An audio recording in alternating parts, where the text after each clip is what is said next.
It works. Ah, Lew, the man himself. How are you, sir? You doing all right? It's good to see you. My goodness, how have you been? I've been very well. How about yourself? I've been well, sir. The kids are good. Grace turned 4 yesterday. I don't know where the days go by.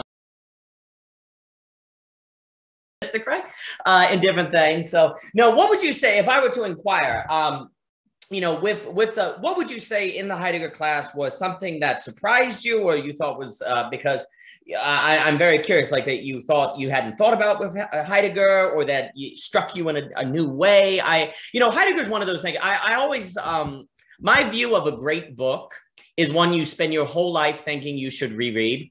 Mm-hmm. Like a great book is one you spend your whole life going, I need to reread that. And Being in Time is such an example, right? Your whole life, you're like, even if you read it I think I read it 4 times, you're like, I need to reread that. And I need a new translation. And I need a new commentary, and I knew the class. Like, some of the Augustine, I was thinking, Brothers Karamazov, Dostoevsky, there are certain books, like that to me is always kind of almost like the test. Do you spend your whole life thinking you need to reread it, and read it again and again? And Heidegger is like that. And just some of the ways, one of the pro seminar, the 2 different ways of disclosure, almost this kind of soft disclosure where a thing reveals itself violently, like where we take it and violently make it fixed, but then we also let it meet us. That's just a profound notion, right? Or the idea also that if you're not feeling anxious, then you need to go in. If you're feeling anxiety, you need to go into the anxiety, or you need to open the door to your house and let it come in, right? These are these kind of ideas that are there. And it's like, oh man, that's not Heidegger. I need to, review that, or get some of this. I was talking with Daniel Zeruba, and all these things in German that aren't even been translated. You're like, what? What do you mean there's a ton of Heidegger that's not translated? What kind of, and then you're like, it's all a lie. Everything I know is a lie. I don't know anything. There's all this untranslated. So, I'm always fascinated with someone like Heidegger, because you spend your whole life going, I think it should reread it. So if I were to inquire of you, to steal some of the work you did in the class, some of the, the things that you absorbed, what would you say, my good man? So first of all, just, students' different reactions to ideas, they will often open up a new facet or a new aspect on something that, for me, it maybe has become rote or like commonplace. And funny enough, on this notion of commonplace is what I'm thinking of. So, for example, there was a student she was formerly an acting student.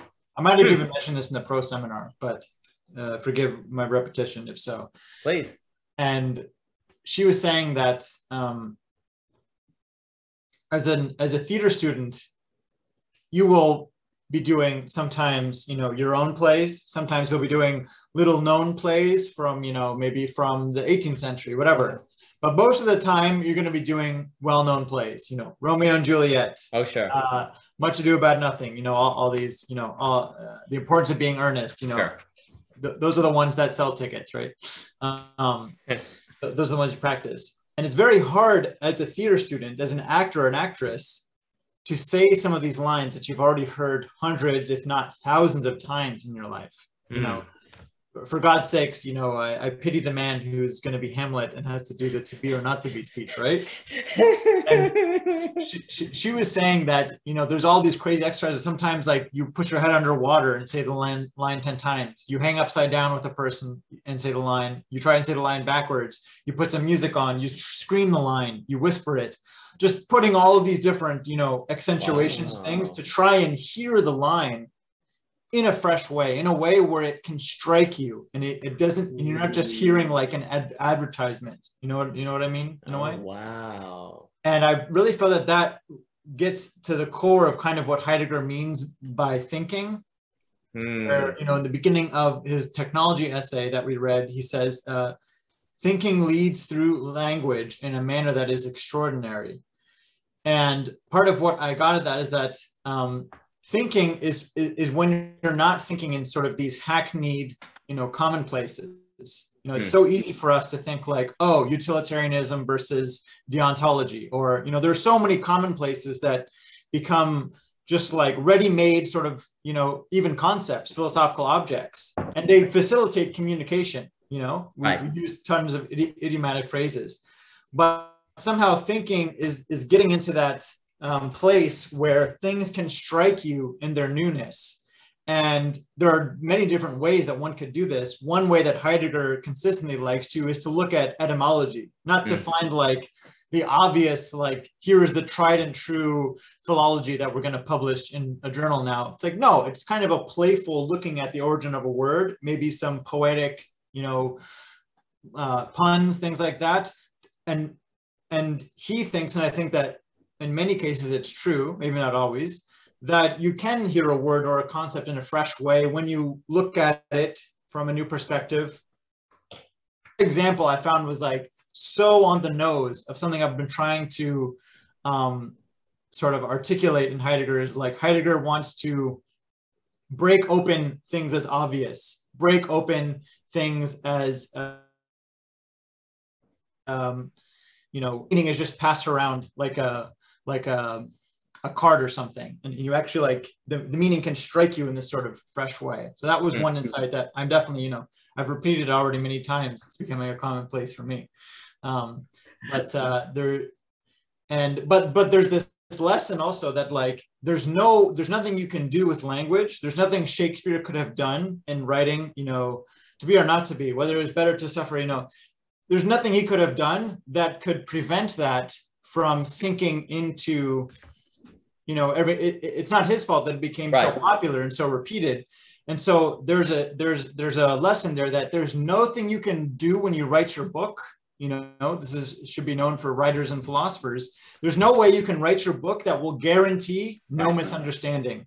There's no way you can write your book that will guarantee that it won't fall into like just obvious, obviousness that isn't really thought provoking anymore. There's nothing you can do about that. And there are some people who, through, I would say, oversimplification, through not being sensitive enough to nuance, can do that to works. Like you can have somebody who's just like, oh yeah, Plato's just about forms. And it's like, then you have forms and then you have nature, and they can make it so obvious and ready-made. It's like, well, what is even worth thinking about here? It's also obvious. What is there even to wonder about?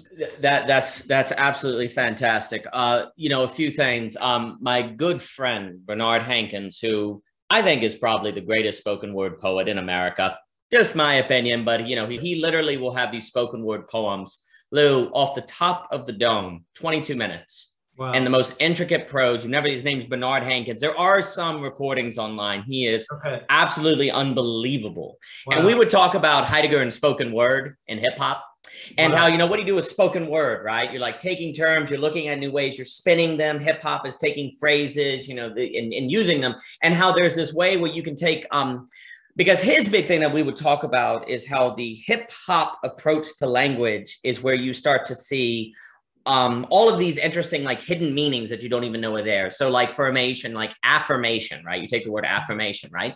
Well, it's kind of funny, right? Because if I say atheist, that's someone who doesn't believe in word. Affirmation, firm, it could mean someone who's not firm, because maybe if you need affirmation, you're actually not someone who has any you're not firm in your life because you always need affirmation, right? But then there's also something like affix, where then if you're affirm, you're affixed, you are made well, you can kind of stand up on your own 2 feet, right? Where you need that foundation. So even in the term there, you can start to see, oh, there's a part where you might actually there's a negative where you go too far in affirmation, and it actually makes you to where you're not firm, but then there's a sense of it where it can be fixed. And then the other thing with what's so funny, like if you take the word fix, we're talking about fix, right? Originally, fix meant broken. If something was fixed, it was broken. And then gradually it came to mean it was something that is fixed, that it works, right? And actually, when you go through it, take the word peruse. It's really interesting. Peruse used to mean somebody who reads carefully, like very closely. It was actually the highest form of reading was to peruse. Wow. And gradually, peruse came to mean not read closely at all. Like it came to mean the exact opposite of what it once meant. And you actually go through and you can find all these different terms. And the question we would always ask is, why does this occur? Like, what does it say? And this is why I start getting Hegelian, because I actually really am very interested about this idea of mixing something with Hegel and language and kind of Heidegger in the way that you're describing, is why did consciousness come to think of something fixed as being not broken if that word eventually meant broke? Well, maybe it's something where subconsciously we want to believe that something broken is fixed so that we don't have to do any work, right? Like we actually turn the meaning so we can think that something is fixed while it's still broken, but we convince ourselves it's fixed because we use a language that means it's already together, right? Like, why do we forget the possibility of affirmation as being negative, like someone who cannot be firm because they need to be affirmed? Well, because we don't want to think of the negative possibility of affirmation. We just want to think that there's no conditions in which it would be bad. So there's almost, I've been thinking about almost how, you know, there's like almost a possible movement of the subconscious to, through time and language, to absolve itself work. So it takes terms and make them kind of spin where fixed means together. So then I can convince myself something broken is fixed so I don't have to do any work. Right. And like likewise, you take irony and you just make irony mean something unfortunate occurring. So then you don't have to worry about the category of action, which is you do X, you do Y, X does Y for Z, and Y is why Z is not realized. Irony is this very deep, tragic situation where the very things you think is going to make you achieve something are why you don't treat the thing. Yes. Well, my gosh, we don't want to believe that's even possible. We don't even want to believe, like as a collective conscious, that's a possible category of action. So then there's this natural tendency in language to make irony mean just simply a misfortune. So we lose sight of this deeper ontological reality so that we don't have to live in the anxiety of it. So I've almost been taking this kind of interesting, like looking at terms. I've been thinking of like a Geist, but like a negative subconscious that's trying to absolve itself work and responsibility and kind of making these terms change. Because like with peruse, right? If I can be convinced that by perusing a text, I'm reading it closely, well, then I don't have to read it deeply. I can just read it shallowly, like very shallow, but actually get associated with reading it deeply. You see how there's these kind of funny moves that occur. And so likewise, there's this way to take terms and make them their opposite to absolve us of responsibility. So there's this way that language has, where the terms don't mean anything, like they becomes route. And so there's always this vulnerability. I think in Heidegger, what I always, it's kind of funny. I always want to like think about vulnerability in Heidegger, actually. Like you have to always be vulnerable of losing connection with, you know, I'm going to say capital B being. I know that's the general unsophisticated language, but forgive me, like actual being, you know, like that you have to be, and thus be at risk of getting caught up in your thinking, getting captured by technology, by, you know, dissolving into beings as opposed to being. But you have to be vulnerable to that to have any possibility to getting back to being, you know, to actually getting to things. So, and likewise, you have to use a language like what is Heidegger to talk about what he wants to talk about has to be vulnerable to being misunderstood, right? He has to be vulnerable also to I think you put it very well. There's this tyranny of paraphrasing, right? Like Plato just becomes the forms. Like, well, how could Plato have avoided that? By not writing anything. Okay, well then Plato's not Plato, right? Well, not speaking anything, you know, not, you know, say with Heidegger or whatever, right? So there's this interesting, I'm really interested in philosophy about this kind of role of vulnerability in the philosophical quest. And I guess I'm really interested in that because very often we can think of philosophical, like philosophy is almost, can sometimes be associated with like you're invulnerable. You find the right conclusions, you're solid, you know what to believe, you can't be corrupted anymore. It's almost the opposite of vulnerability. You're seeking a state of invincibility by knowing what's right and different things like that. But you see, what's really interesting is when you read someone like Heidegger, you read some of the great philosophers, there's actually doing philosophy entails a vulnerability, making yourself vulnerable to all of these different problems. And if that's not I think actually, if that's not understood, people are not very brave in their philosophical inquiries. Like they don't pursue deeper understanding. They don't look at things because the moment they feel vulnerable, if they associate philosophy with not being vulnerable, well, then the moment they feel vulnerable, they'll say, oh, well, I'm not doing true philosophy anymore. And they'll stop doing it. Just like I was saying earlier, that something fixed, you know, it's broken, but now we think it's fixed, so we don't have to worry about it anymore. If we associate philosophy with not being vulnerable, with getting a solid founded, like true thoughts and different things like that, then when we feel vulnerability, then we'll go, that's not philosophy. And it will not even occur to us that we're giving up philosophy or deep philosophical inquiry or the struggle to get to truth in giving up the possibility of vulnerability. And I think that's what's happened generally in a lot of academic philosophy. And that's why Johannes is having to do, like so much of academia is what? You're trying to avoid vulnerability. You're trying to do things that you know are going to get you tenure. You think these things that you know are going to be somewhat accepted. So I'm really interested increasingly on this kind of role of vulnerability in the intellectual life and how you cannot give it up. Like once you give up vulnerability, then you can't do it anymore. Like you're not in the game. And I've always appreciated in Heidegger because that seems so there. Like there's this kind of understanding that if you think, the moment you think, then you're potentially dividing yourself from the things that you are thinking about. And yet the only way to translate them into meaning so you can understand them and get a grasp is to do that very thinking. That could keep you from getting to these sort of kind of deep moves that then we have to figure out how to get around them, how to get beyond our take on being to get to being in itself and so forth. Absolutely. I mean, it's a great line from Heidegger that opens the kind of as you learn more about Heidegger, you see it's less and less good, but still maybe worth watching the BBC documentary on Heidegger. But they open with a line from him, to think great thoughts, one must err greatly, E-R-R.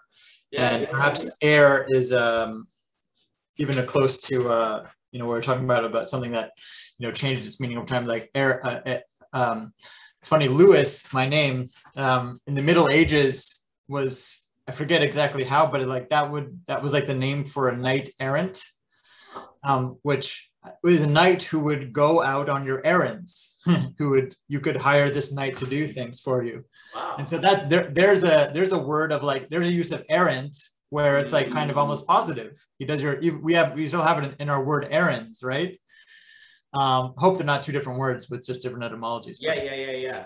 But now when we say, oh, you're erring, or oh, you've erred, or your errant ways are going to be the end of you, that's a very pejorative, sound. Right. So that's amazing that you're thinking about that, because I've been, so in researching etymology, the way that people have done etymology over time, like many other discipline, has changed.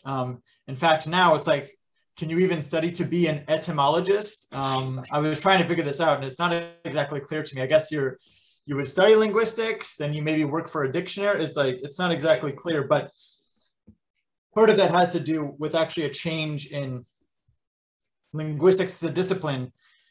Linguistics really began in the 19th century, and they were fascinated by historical linguistics, how languages develop over time, how certain languages are related to another. You basically can count on one hand the amount of historical linguists who exist today. That part of linguistics is it was like sort of completed, and then there's no reason to really specialize in anymore. So one of the last books on etymology is by a guy who's sort of lamenting the end of this tradition in linguistics, but all of that is a digression. What I want to say is that if you look at the ancients, especially the Romans, it's called a contronym or an antagonym. They love to derive a word's meaning from its opposites. So like a famous example that they give is like Lux from Lucubris, or I'm forgetting the exact, but it's like light from a grove, and a grove is associated with like shade. So it's like they do that derivation. And so that's called a contronym, something that sort of changes its meaning over time. So I've been collecting these. So you gave me some great ones, peruse and fix, I didn't know. But like belie, that can be like you're undermining or you're supporting. Kind of. Belie is a great one. And of course, like Hegel, he loves these kinds of words. Aufheben in German can mean like preserving and canceling, And so these contronyms are not lost on him. And then what you said about, we were talking about right now, with Daniel, we're doing the Nishitani course, and we had a great discussion the other week. Excellent. Where we were talking exactly about this issue about you said about, well, how would Plato avoid being paraphrased? Well, he just wouldn't write. And we could maybe generalize and say, just don't communicate, because communication has so much problems associated with it, so much the risk of misunderstanding. And we surmise that, we're talking more in a religious context about the word enlightenment always has it put into quotations, but like, how does one reach it? Is it something communal? Is it something that the individual does? What are different examples?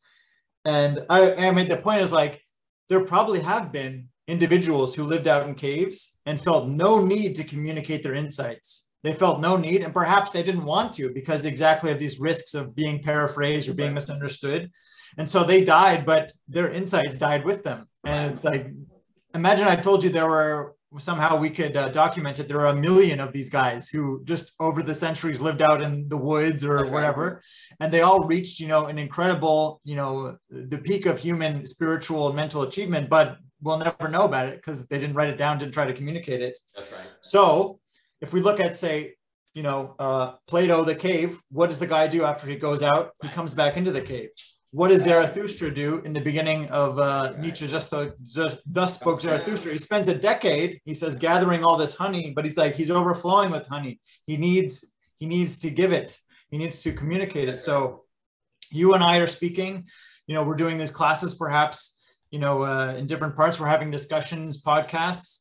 We all, for whatever reason, think that there is some use in trying to relate our thoughts, despite all of these risks, but that is not to belie the risks inherent in all of this. Certainly, I mean, I have looked back at my own writings over the years sometimes. I'm like, I misunderstand myself. I don't know what I'm trying to say. Right. And so I absolutely see all of these stakes in these different decisions. And I very much think you're on to part of what's crucial for Heidegger is that it's always like walking this tightrope of like not giving into sort of one dream is like you could build the perfect philosophical system where the axioms are so airtight, so clear. You know, we might say Spinoza was something like this, where all of the inferences are so clear, the concepts are so, you know, I mean, these are the highest Cartesian values, right? Clarity and distinctness. Everything is so clear and distinct that misunderstanding is impossible. And, you know, if somebody comes along and says like, look, I'm a master, you know, I have a PhD in mathematics, I'm ready to construct like sort of the final system. Like, I don't have anything a priori that necessarily like, no, won't work. Or maybe I do, but I would be like, sure, try it. But I sort of have this historical lesson that I'm really getting through, you know, Heidegger and Hegel and people like that is like, look, this is what people have been trying to do. Perhaps, you know, not to say to those who want to do this, this sounds too pessimistic, but to me, it sounds very realistic. Is like, perhaps this dream of a finally totally clear, unmisunderstandable sort of system, perhaps that is a red herring. Perhaps that is not how thinking goes on.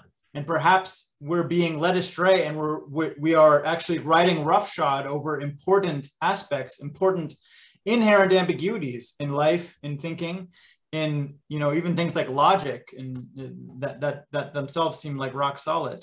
And so, yeah, I think you're very right that like you have to recognize that risk, but then of course not to sink into the unless you want to, but then, you know, you have nothing to say. And I think people, they want to say something. It's like, really, if you take that argument to heart and you're like, okay, you're right, I don't want to take the risk of being misunderstood, then just don't say anything. But then you're not part of the discussion. Well, should one return to common life, as David Hume says, or be the quote unquote immortal off in the wilderness that is so separated from society that you don't even know that they're off into the wilderness? That's very key. Like, if you know the guy is off in the wilderness, then he's not really off in the wilderness. He still has a connection with society. So it almost has to be that you don't even know they exist, right? They have to have a true no relation, not merely a non-relation. So I'm having this lovely debate with Mr. Ebert on that because, you know, the debate is the following.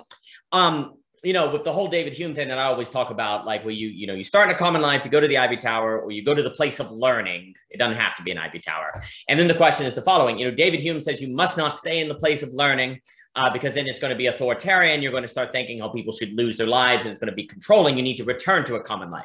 Okay, well, there's actually the possibility of, instead of returning to a common life, you could go off into isolation, right? You know, so which should you do? You know, some people would say, well, it's too hard to return to common life. It's too difficult not to get your ego, swept up into it. What does it even look like to return to common life? So, you know, that's the end of reconstructing AMI was like, can we return is the final, you know, the paper of that. And so can you do it? And if you do return, it is going to be Jesus. It is going to be the guy in the cave. You get killed. Like, there's going to be rejection, right? Mm-hmm. And you see, what's kind of funny is it only works to have the return to common life. And what David Hume says is if people don't return to common life, then oppression, totalitarianism will win the day. Like, there has to be philosophers there to protect. Here's the key. David Hume puts a lot of emphasis on the philosophers in common life protecting common life, not educating common life. And that's really, really kind of critical, because David Hume is like, all right, philosopher who returns to common life, do you really think that the blacksmith down the street is going to understand Heidegger like you? It's like, they're not, okay? In the same way that you're not going to understand blacksmith skills like he does. But you, Mr. Philosopher, still have a very important role when that snake oil salesman comes in and tries to tell people how to live. And he's like, and you also have the role of stopping the banality of the evil. And I tried to describe that in the talk with Daniel on dialectical ethics, right? So the philosopher has a very, very, very critical role for David Hume. As the blacksmith, as the food people have a very critical role. And without them, you cannot stop power. Power will take over. But then, of course, he says the philosopher who stays at the Ivory Tower becomes the power that oppresses the common life. So you have to have the return. But maybe that's too hard. And maybe it's better to go off into total ace. But the problem, like you say, is if you go off and become the immortal, well, then you pretty much just sacrificed common life. You're like, let them be controlled. Let them be taken over. Let the bigotry and the banality of evil take over. And you don't get to be part of the conversation. You don't get to say anything, right? So then the question becomes, how does the philosopher return to common life and then not become an ego trip?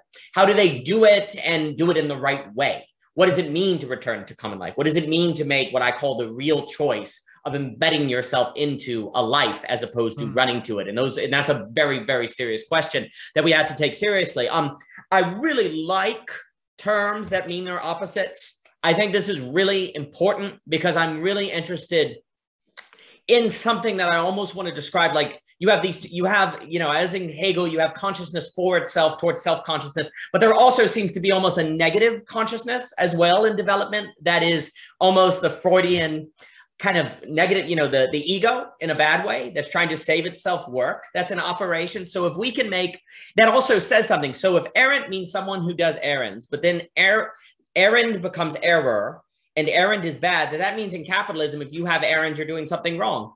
You should be someone who can hire other people to do your errands, that if you're doing the errands, you're not being efficient. So is there something unveiled in the connections of those terms that say something about the subconscious collective? It's almost like I want to talk about, I never know what to say with collective consciousness. It's a dangerous term, but if we just go with it, I think collective consciousness is a little closer, the collective consciousness, spirit, and so on and so forth. But there's almost a collective consciousness that also says something about the systems that power. Like there's almost a negative collective consciousness that is in service of the systems of the day, as there is also the consciousness that is for higher self-consciousness, right? Like there's a kind of negative thing here I want to explore that I've been curious about, that I think you can follow in language. Like I almost feel like language is a history of how the collective consciousness is captured by society, how it saves itself energy, how it avoids anxiety, how it avoids different problems. And these very important words where they mean both their opposite, like what they mean and their opposite, I think are they seem to be almost secrets. They almost seem to have like this secret, like paradox. The word paradox, I'm always curious. Like paradox in the dictionary, Merriam-Webster defines it as a freaking contradiction. No. A paradox is not a contra-freaking-diction. It is something that a paradox is a contradiction if it was reserved to a single moment in time. But it's like I can be nice right now and tomorrow I can be mean. So it's a paradox because Daniel can be both nice and mean. But it's not a contradiction because I'm not nice and mean at the same time. A paradox is a contradiction spread through time, okay?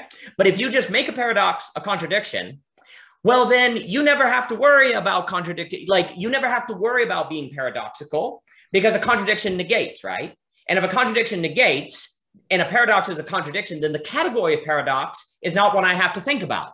It negates itself. It's gone. It's off the table. And so me ontologically being a paradox in some sort of not merely accidental way, but essential way is not even a category of thought. Okay. And that could easily set us up to misunderstand ourselves in a manner that our brain wants to be true to absolve us of work and facing certain existential tensions, but that actually takes us away from the truth. So paradox is another term I'm interested in. And my wife and I did that talk on critical thinking. Like critical thinking is really interesting because now I'm a critical thinker simply because I'm critical. If I insult you, that doesn't mean I'm a critical thinker. But the term critical thinker makes it out to be that I can be deep simply by insulting people, right? Because how lovely would it be if that was true? right? From a certain egotistical way. Like, how lovely would it be if I could be viewed by my society as a critical thinker simply by being insulting?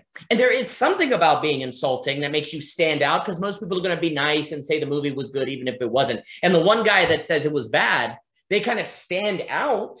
And so there's a way in which they seem like a critical thinker, but they ain't done any work. All they've done has been preferential, maybe, right? But there's something about if we can convince ourselves subconsciously that a critical thinker is someone who's critical, well, then we don't have to read philosophy. We don't have to do any work. So that's just another example of a term that we kind of almost convince ourselves means something that associates, which of course, the key to all these things, that if you ask people directly, they know it's not, that conflation doesn't work, but it's the indirectness. When it's in the end and you're not asking, that it then controls the subconscious in very problematic ways. I've been very interested in that. And what you're saying also about the perfect system, what we learned from Kurt Gödel that I think is really important with the incompleteness theorem is that even if you had a perfect system, you could not verify it was perfect. Like, that's the great problem, right? Like, that's kind of what, if very kind of you to listen to the Absolute Knowing talk. I really appreciate that very much. You know, that's one of the things that Hegel is trying to say, is that, like, since the subject is part of the ultimate truth, if you will, the subject is actively changing the ultimate truth as you get to know it, which then changes the subject. And so the bar is always moving. Okay. So you can't. Now, what's really critical is Hegel is not saying that therefore all systems are equal, right, all systems deconstruct, and that some systems are not as perfect as others. He's saying that what constitutes I like the term complete. Like a complete system. You know, Hegel is saying absolutely you can have a complete system, and now it's not complete because another moment of time has passed. Mm-hmm. You know, right? And so it's changed. Another way to look at it is if you literally made a map that was the territory, like you literally made a map that was the territory, then as you explored the map to confirm it was identical with the territory, things would happen in the territory during that time that were not included on the map. And so even though for 1 second it may have been a perfect 1-to-1 ratio of the map and the territory, it's not now, because what's happening to the territory is actively changing through time. And so there's a ditch on either side of the road, because you've got this stupid, well, I think Derrida didn't make the mistake, but I think deconstructionists in general do. Like, you have this dumb, like, all systems are useless, basically. Just because a system is incomplete does not mean it falls apart. There's so many assumptions in deconstruction.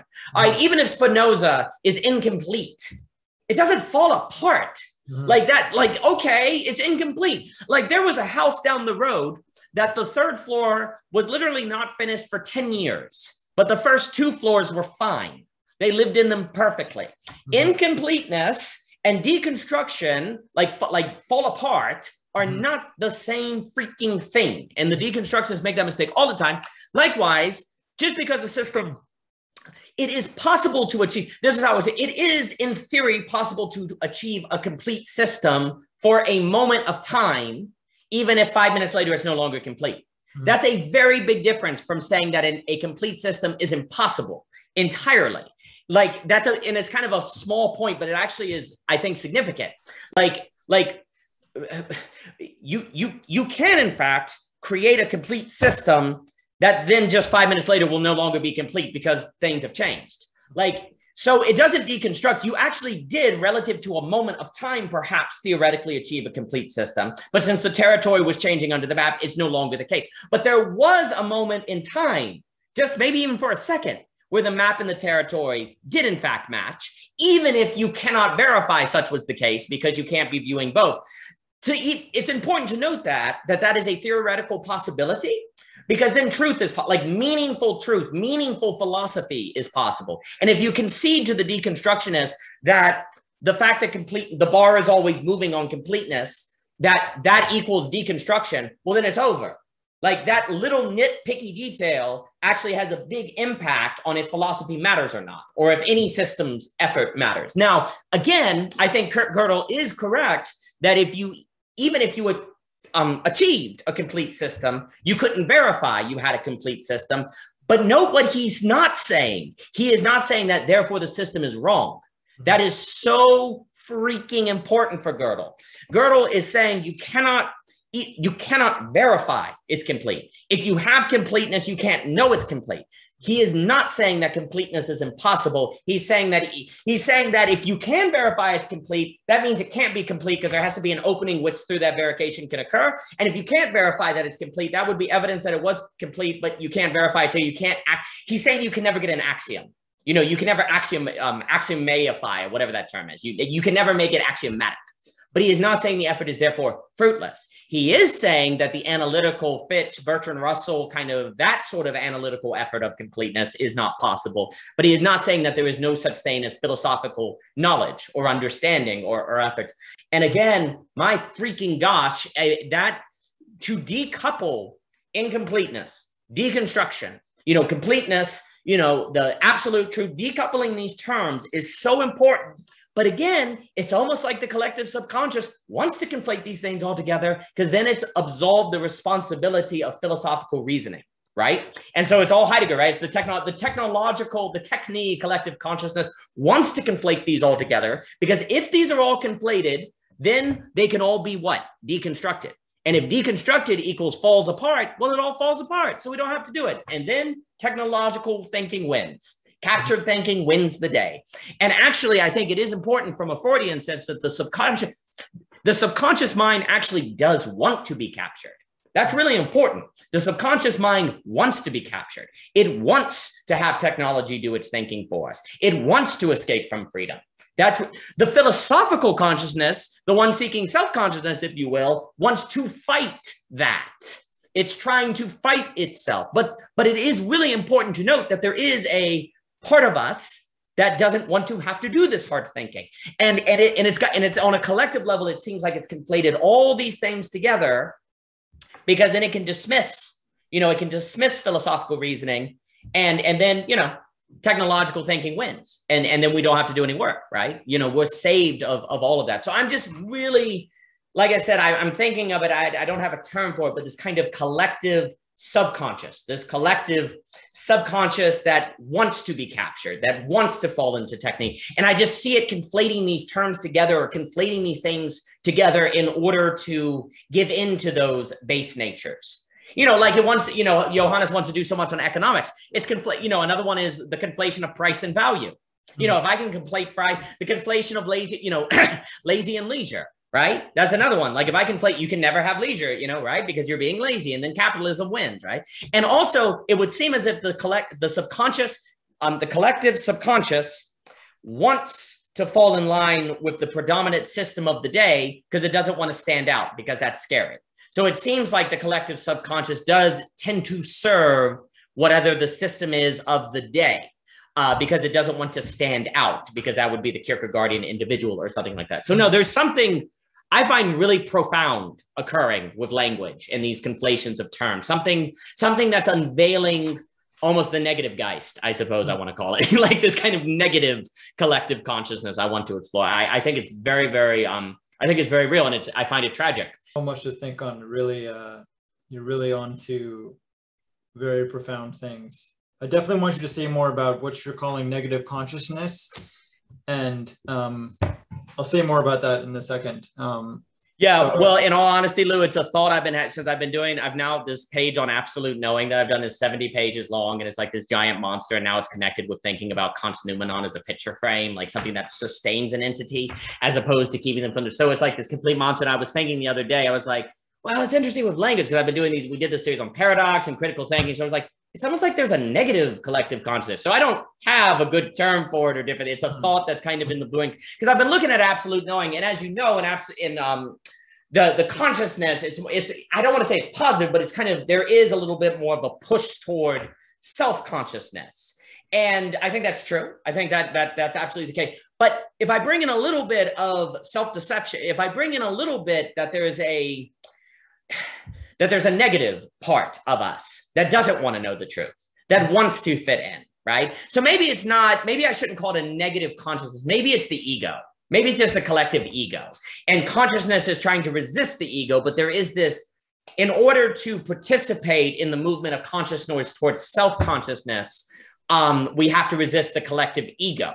And maybe that's the term. So I do have to think of my terms. This is just a thought I've been having and developing. So forgive me, whenever one does new philosophical ideas, they tend to suck at the language, right? That's always the tough, exactly what we're saying, right? Like find the term. So, because I want to, now we all know that Hegel's absolute knowing is not this like dominant progressive narrative that you keep hearing, like Marx. I think Marx, this is it's not good. I mean, Hegel is much more interesting than this spirit of progressivism through history. So I'm not saying that, the consciousness is some positive development necessarily, because it goes through contradiction and tension, different things. But I'm also interested if there is this other thing that's operating, because it does not seem to me that the conflation of paradox with contradiction helps consciousness achieve self-consciousness.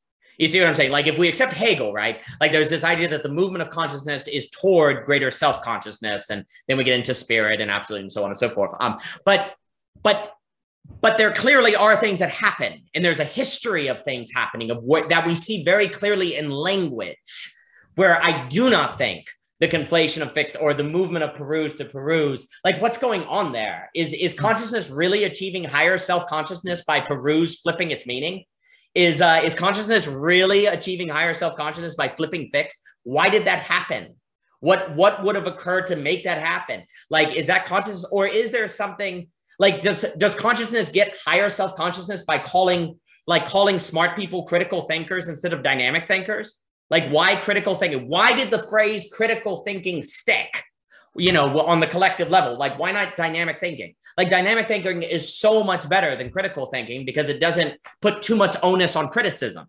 And that feeds, and what does that feed? Deconstruction, Derrida, and then we go too far, right? Like if we didn't always talk about critical thinking, if we talked about dynamic thinking, we might have a better collective guard against falling into epistemic nihilism. You see what I'm saying? So why in the world did consciousness latch on to the phrase critical thinking? Because I don't think it helps with self-consciousness at all. And I'm trying to understand this through a Hegelian framework, which of course we can complexify different things.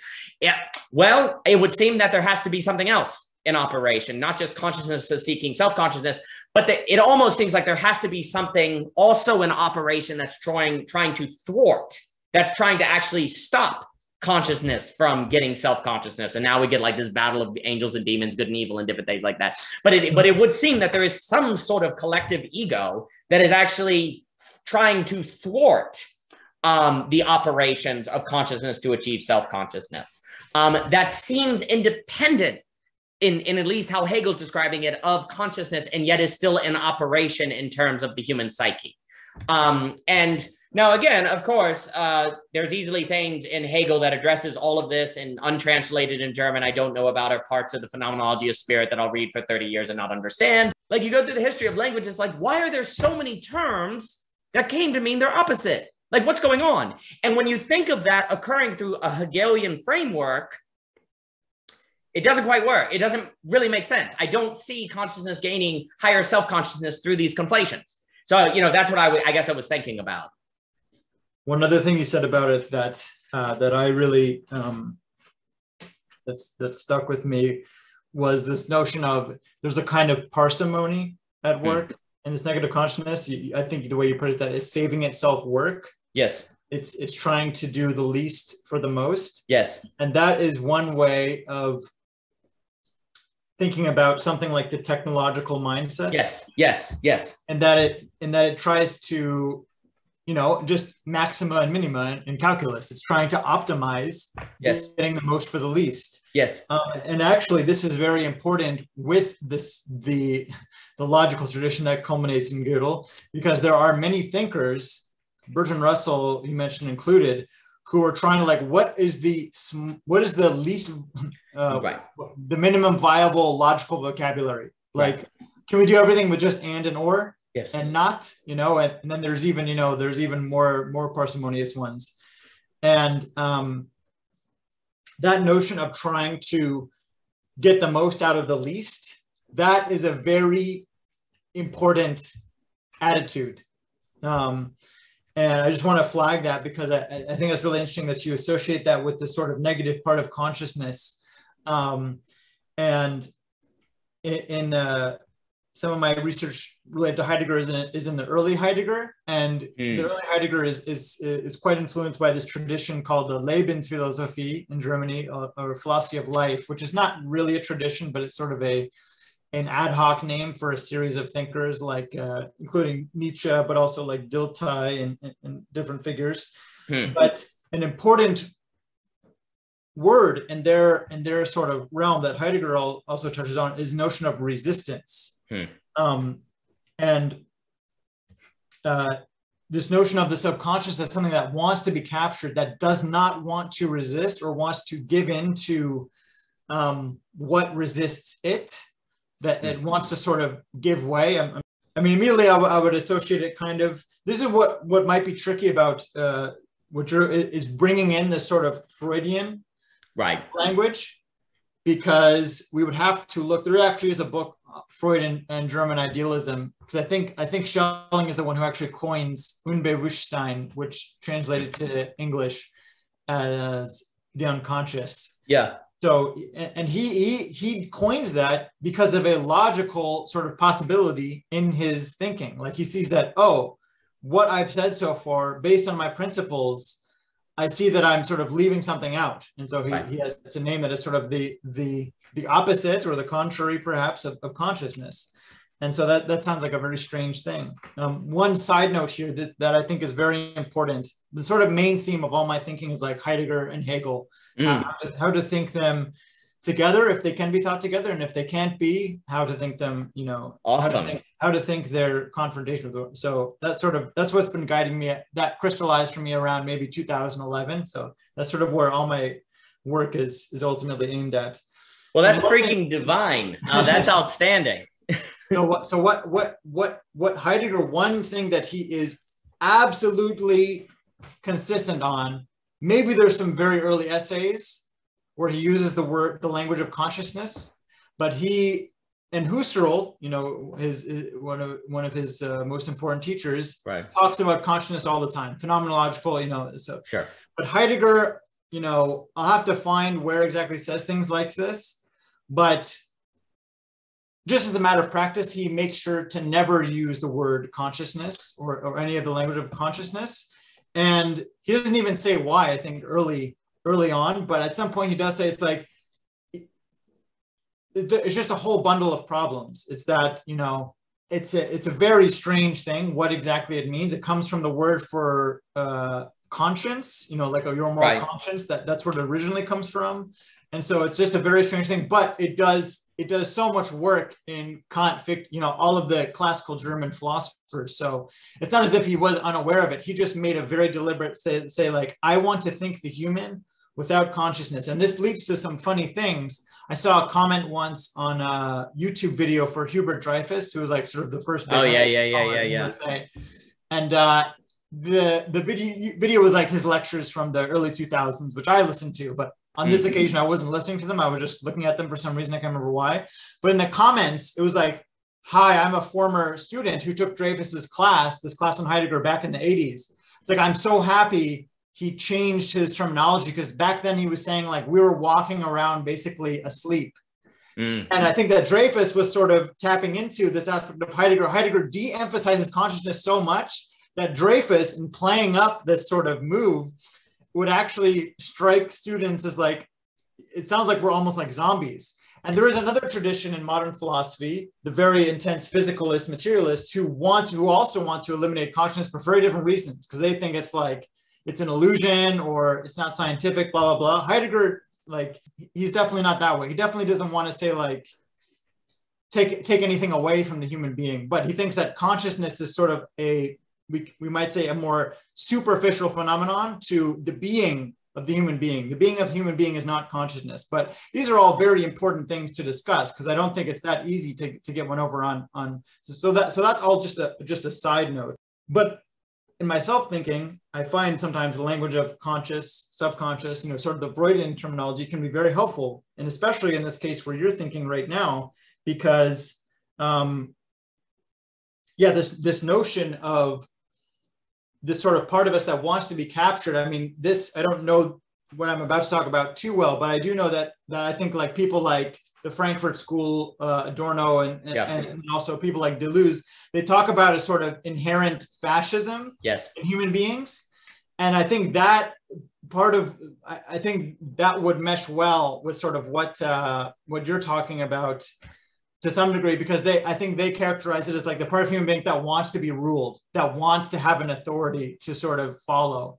I have to say, Lew, I am always very impressed with you because exactly right. The terms consciousness, Freud, and different things like that can be very sticky in this situation. I mean, Freud himself, you get the consciousness and then the I, the superego, all these different things. And what's very difficult in this if even talking about Hegel's consciousness, self-consciousness, and different things could be troublesome, but one almost does not have a choice because of the phenomenology of spirit. I think it's very wise. By the way, I hate to cut you off. Please.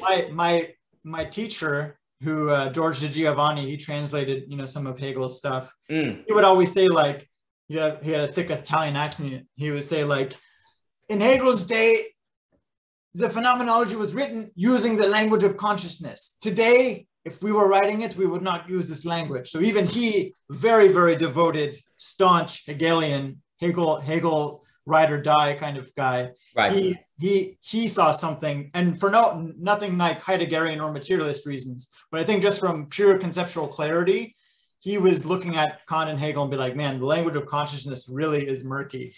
Very, very murky, because then, like, I think that's why you have all these people trying to go to Hegel with the psychoanalytical, obviously, Zizek and these different takes on Hegel that become very, very interesting. There's no doubt. And I think very fruitful. But then, of course, there is good reason to try to go the Heideggerian approach. And what I was thinking, I guess, to get back, like what I was thinking about is I almost want to say, because what I was going to also compliment you on is bringing in the Frankfurt School, because a lot of the work that I do is also extremely interested in this. It's such a banal question, but I've actually found it when you really, really explore it. It's very interesting. Why does history repeat? Mm-hmm. We've all asked that 1,000 times, but if you think about it, it's really crazy because we always think this time it won't. Mm-hmm. And yet it does. And yet we always think it won't. So what is the game theory? There's some game theory going on where history is able to keep repeating, even though we really truly like learn history, we know history, and we really think we're not going to repeat it, and it keeps happening. Mm-hmm. And you cannot simply chalk it up to ignorance. That's the simple thing. That's the Enlightenment dream. History repeats because people are stupid. Oh, how convenient. What if there was actually something about knowing and being a human being that contributed to, what if there are essential limits in the very way that rationality structures reality, even for the most intelligent people, that contributes to history repeating? Let's go the deeper route. Let's not just say that freaking like history repeats because people are stupid. Let's say there's actually something much deeper mechanisms going on. And for weird enough, that question is the one that got me into the whole truism around all the different books. Like, why does history repeat? Such a simple question, but it shouldn't, and yet it does, and it's just too easy to say it's because people are dumb. And you go on from there, and that's kind of where I place Adorno in the Frankfurt School and in those different people. To me, I almost want to talk about what I'm talking, this negative subconscious, because I would want to keep the language of consciousness to Hegel, because I would feel forced to use that. It's almost like it is closer to the Id, as I understand it, in Freud, and I would even hesitate to bring in Freud. I think I want to talk about something more like the collective instinct, the biological instinct, like use this animal, like this instinct. Maybe even I was thinking about like it's funny that you want to bring Hegel and Heidegger together, because my H people. There's something about the H people, man. The Heidegger, the friggin' Hume, the Hegel, different things. Something about the letter H. The arch enemy of Hubert Dreyfus at UC Berkeley was the now disgraced, because he made a graduate student watch porn or something, John Searle. So John Searle stripped of his emeritus, status, all of these crazy things. It's wild because like he was, I remember taking classes and like he was just a staple name of like late 20th century Anglo philosophy, and now it's like he's a non-person. But before all of this happened, he had very vicious fights because he came from Oxford, kind of the very prestigious, and so here's Dreyfus down the hall, who's like the Heidegger, proselytizer, and he, so they got in many big fights, and Searle would say, and you can actually find his classes online. And he'll say in the beginning, like, he's like, never read the H's. Hegel, Husserl, Heidegger. He's like, never read the H's. Those are the only good. Those are like the main ones. Oh my gosh. Oh well, but that's really funny. I'm gonna wow, because the H's are like my people. That's really funny. Yeah. So the other language I was thinking is it a collective technique spirit like Heidegger? Is there some sort of technological technological movement? Technological history that we see in language and these conflations of terms. And to me, the main thing I do associate with it is saving energy. Like it's biological. Like that is the main characteristic of this negative spirit I'm describing. And I'm biological spirit. I just haven't, again, I appreciate speaking to you because it's this new thought and it's just, there's so many of these freaking terms that once you accept, you're saved energy. Once critical thought is just being critical, well, anyone can be freaking critical. Once a paradox is just a contradiction, well, I don't have to worry about it. It's off the table. It can't define my life. Likewise, like, why is it that now we have one word for love? Classically, there's four, right? Eros, agape, etc. Why is there only one now? Because how much easier is everything if there's only one word for love? Right? How much easier is everything? So the other thing that reminds me, I'm interested in terms that come to mean their opposite. I'm interested in terms that are all conflated into a single term. And that also is what I was talking about with deconstruction, right? Incomplete equals false. That doesn't freaking follow at all, and so all those things kind of like the conflation of terms is another thing that I think is really important. That's something else I wanted to say about deconstruction, because that word coined by Derrida is a translation of Heidegger's word abbau. Yeah, right. Debuild. And we could even, try and do some of that, So what is deconstruction? The etymology is literally like constructing away. Yes. So this is really just and Heidegger, there's always this positive part to it. Positive, he would hate that word. Cybernetic kind of language, negative and positive. But it's inevitable that it's in our language, right? So basically they're like, oh yeah, this whole positive story about the sort of real history of being that is at work in thinking, that's all nonsense. That's sort of like Heidegger making a new mythology. What's really important is this destructive aspect of it. And I really think you lose something, because it's not just oh yeah, here's the negative part, and then you get an extra, a cool add-on of mythology. No, it's something like what you were saying about what if the most intelligent person, history repeating itself, even the most far-sighted, wise person, if even they are bound, now we're getting to this theme of finitude, which is crucial for Heidegger, and therefore crucial in Hegel versus Heidegger. And something like, exactly, we don't throw out systems now because we've realized that, no system will be complete. No system can know itself as the final system, right. All of these sort of caveats.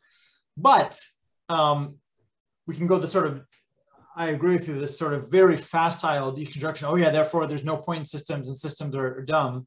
Or I would go with the Heideggers like, yes, we acknowledge the finitude of systems. So perhaps the most ambitious claims that these makers of systems make of like final knowledge, absolute knowledge, end of history, all these things, perhaps we do have to be skeptical of those.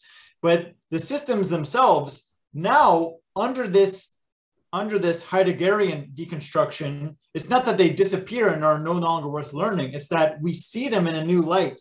We sort of see them as this strange thing. And I'm trying to think about this recently, is like a system that we know that it's incomplete. It's sort of an instance of like an attempted grip. Yes.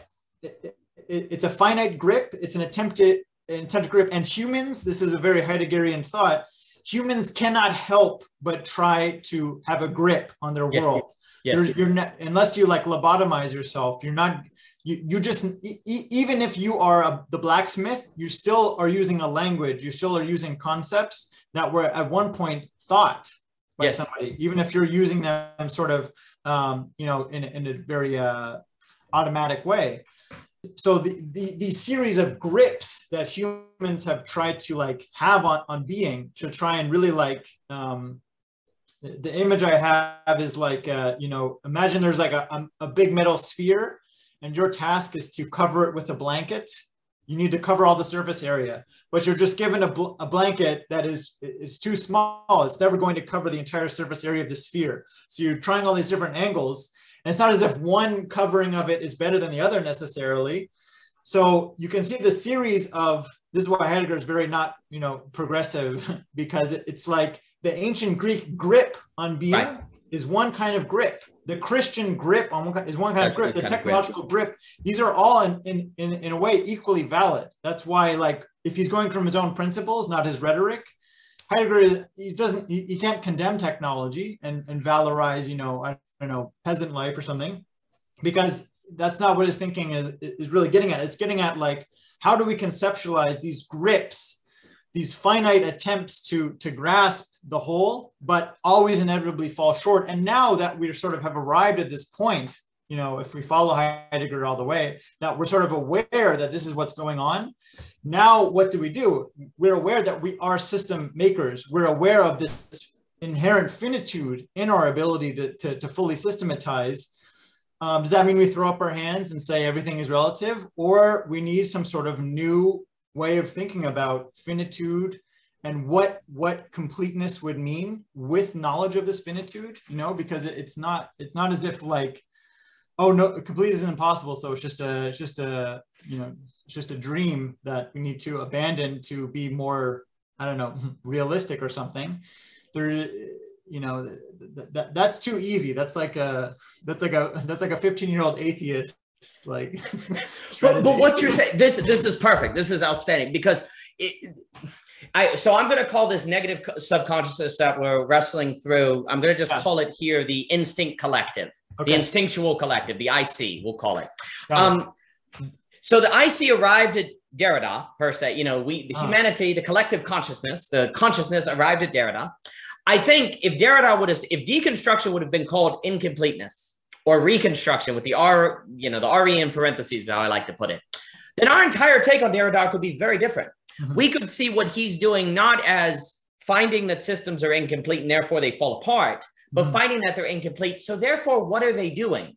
Yeah, kind of reintroducing the question. A lot of people, I can be very critical of Derrida because I do think he conflates all metaphysics with the metaphysics of gaps, as opposed to he doesn't understand that a lot of metaphysics are metaphysics of apprehension. And I hope that the reconstructing Is A and the philosophy of glimmers and all that help make that case.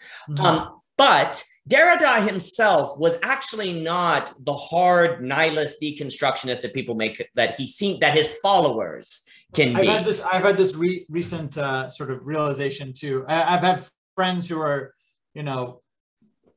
they really like Derrida and they know their stuff, but they also are, the postmodernist take is just nonsense. So Derrida himself viewed deconstruction in service of construction. He did not view it as tearing down. He was much more understood. But he did choose to write in a I'll call it playful manner that did not help make him clear. And I wish he actually would have, done more work like he did on Ulysses, James Joyce, because you actually see deconstruction when he does literary work in a more affirmative manner, where it actually opens the text to new possibilities. So, that aside, but so why? So here's the question. Why is it if we're thinking Hegel, when the Geist or the human, the collective arrived at Derrida, why is it that did we take Derrida in the direction of hard relativism? Because the IC wanted that. The IC wanted that because Derrida is a kind of Heideggerian point, if you will. Both Heidegger and Hegel, if we take what we're saying, where the stakes are raised, baby. Like now we are aware of the gripping. We are aware that is what thought is doing. So that means you can no longer, what I like to say is you can no longer get away with being a monotheorist, someone who has a single theory that understands all of reality. You are now forced to be a polytheorist, someone that moves between different grips. I use the language of glasses. I really like grip though. That's really great. Like, you know, if you put on the Christian glasses, the Greek glasses, you take them off, like you're moving between different pairs of glasses. Up until this moment in history, so we're going to a Hegel now, you could get away with wearing a single pair of glasses and not being intellectually dishonest. You could do it and not be intellectually dishonest because consciousness had not arrived at a point of self-consciousness that it knew that there was more than one pair of glasses. But now we've achieved a state of self-consciousness where we know there are multiple glasses. So the IC is like, all right, that really sucks because that means I have to learn a lot of systems, get a lot of glasses. Because here's the thing, here's the trick. With that revelation that you're describing, you can't simply go from 1 glasses to 2 glasses. No. You go from 1 glasses to like freaking 200, right? So it's not a small increase of intellectual energy that is demanded once you get to the realization of grips, right? It's not like you go from 1 grip to 2. You know, that'd be rough, but maybe the IC would be like, well, that's not so. I don't have to declare all out war against the human mind because it's just from 1 to 2. So maybe the IC would step back and say, it's okay. No. Once you get the thing of grips, it goes from 1 to hundreds, thousands. Like you can't be a specialist. You even can't be like the college structure specialist is problematic, right? That's right. Because like you have to go to generalize. So the IC is like, heck no, like nothing. Nihilism, deconstruction, no, convert all the terms. Whereas the consciousness seeking absolute, you know, the consciousness seeking self-consciousness, it goes, okay, then we got to learn a lot. So what you have now is it's almost like, I'm kind of wondering if through history, the divide between the IC and the Hegelian Geist, I guess, or the consciousness was kind of small. But now after Heidegger and like Derrida, it's like huge because it goes from 1 grip to like infinite or hundreds or whatever. So the IC is like, so that's such a massive demand more of energy. Right. And so the IC is like, heck no, we're just going to deny all knowledge. That's our only chance. The IC is like, there's only one chance to get away from this problem, to deny the possibility of any knowing at all. Right. So it's taken this extreme relativism like direction, this epistemic nihilism that's caused the meaning crisis and all that, because the only alternative from not going into epistemic nihilism is to learn how to grip lots of things, to learn Greek, to learn Christian, to learn Islam, to learn secular, to learn philosophy, learn theology, learn economics, learn all these different things. Again, we didn't go from, oh, I'm philosophy, now I need to learn economics. No. You get the grip thing you're describing. You go from you have to learn like every field. It's not just a little opening up, it's a huge opening up. And that's why the IC seems to have just declared all out war. And it's like, no, we're just going to deny the possibility at all. And that's also though why I think we're seeing the way I think you understand Hegel's march through history, which is a terrible, again, I do not like Marx's take on this, although I could turn around and say good things about Marx, but the Marxist take on Hegel, is this what happens at Hegel, and Dr. Last and I were describing this, is that there's a raising of the stakes. Like there's a raising. It's not that as you go through history, if consciousness does not give in to the temptations of the IC and instead keeps its orientation on self-consciousness and the absolute by extension, then humanity does in fact have potential for a greater present than in the past. Okay, so there is a kind of progressive element, but it's contingent because it is not given that you will realize that positive. There's higher stakes, there's higher reward, but if you screw up, it's even worse. Yeah. So in Hegel, it's like, yeah, you could achieve a better state than ever before, but if you don't, it's worse than ever before. And then Hegel comes. It seems to me Hegel also goes, oh, and by the way, yeah, it actually gets harder with time to realize the positive version. If you do, it's going to be the greatest ever, but it gets harder. And so the likelihood that you actually take the positive direction of history goes down the longer you go through history, because it's harder to not give in to the temptations of the IC, the instinct complex. So that's like what's going on. It's like Derrida, and if we'll stick on Heidegger. Heidegger is this huge moment that makes you realize so again, if we take the absolute knowing conversation and we ask the question, why did consciousness unveil itself to noumenon? What was that for? And then I gave, what I always said. So, okay, why did consciousness give itself Heidegger? What was Heidegger for? In a Hegelian sense, to make it realize there were all these different grips. That is a massive moment then, because you move not just, like I said, it's not from 1 to 2, it's 1 to boom. like, you know, a whole new horizon. And so then the instinct complex, the IC, roars in there and just says nothing is true. And that's what I guess what I want to add. I want to add this IC to the Hegelian. That's just something like that. This desire to save energy, to not work. You could even call it the lazy complex. I don't know. Maybe, but the lazy, I don't like lazy. It's more instinctual. It's more biological. Because here's the thing. I guess I want to make it biological because literally saving energy can save your life, right? And I think that's an important connotation to this, because what happens if you become the philosopher that seeks the truth? They kill you. So the IC is not like totally evil. Because like if you leave Plato's cave and you come back, what happens? You get killed. So the IC wars in there. It's like, guys, you take this Heidegger guy seriously, like they're really going to kill you now. Like you don't want to do this. Like consciousness, you've gotten this higher self-conscious, like, no, they're going to kill you. So I don't want the IC to have a purely negative take, because it's actually in a sense trying to keep you alive. Because as you gain higher, and of course, what is biology, you know, biological systems, they want to keep you alive. And so like, it's like, as consciousness gets higher self-consciousness, the greater the likelihood society will want to kill it, per se, the people who embody and manifest that absolute knowledge. And the IC comes in to save you. Like the IC is like coming in to keep that from happening. So that's the dynamic kind of that really interests, you know, that interests me.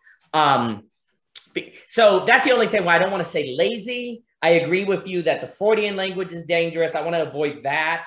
But I want to just have this raw biological facticity. But it does seem wrong to make it another, I agree with you, like another kind of consciousness. That seems incorrect. I want to make it like biological. Like I want to make it more animalistic. That seems to be what's conflating this term, and I guess that's the Id in Freud. I always get that mixed up, but I think it's the Id. But I don't even want to use that language, because whenever you use language you're like that, you're at risk, right? But it's this biological saving energy, trying to keep you alive, in that biological element is trying to stop consciousness from getting higher levels of self-consciousness, because it increases the likelihood you end up dead like Socrates. Yeah, first I wanted to say that I completely agree with this sort of I guess I would put it in terms of like a practical issue, but there's also trouble with that language of practice and theory, but practical issue of like, suddenly, okay, and I had this exact experience in school, is like, suddenly it's like, well, on what system do you prefer the study of one subject to another? People, then the sort of IC answer to that is like, well, just do what you love, or do what you're good at, something like that. It's like, well, I'm stepping back. I'm not, you know, some super prodigy, but I do have, you know, I would say adequate skill in multiple fields. I feel like I could pursue mathematics. I feel like I could pursue literature. I feel like I could pursue philosophy. Why should I pick one over the other? And then it's like, well, whatever, you know, and then you could have some logistical consider there are more jobs here. This will lead to, you know, it's like, no. I don't want to know the logistical reasons. I want to know in themselves which one should be studied. Right. It's like, well, then study them all. Go ahead. It's like, well, in which order, you know? And then it's like, that's right. What is your vision of sort of how all of the disciplines hang together, where you see maybe philosophy at the top, and then after that comes, you know, or maybe, you know, like many of our public intellectuals would see like physics at the top, and then, you know, sort of everything is just shitty physics or something like that.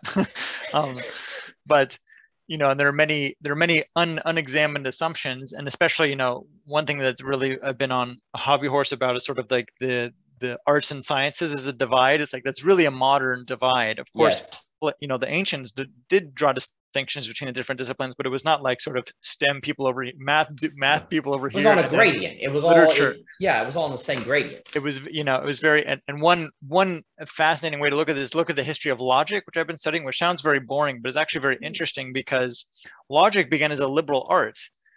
You know, it was in the humanities, and then now it's almost, you know, I had a history of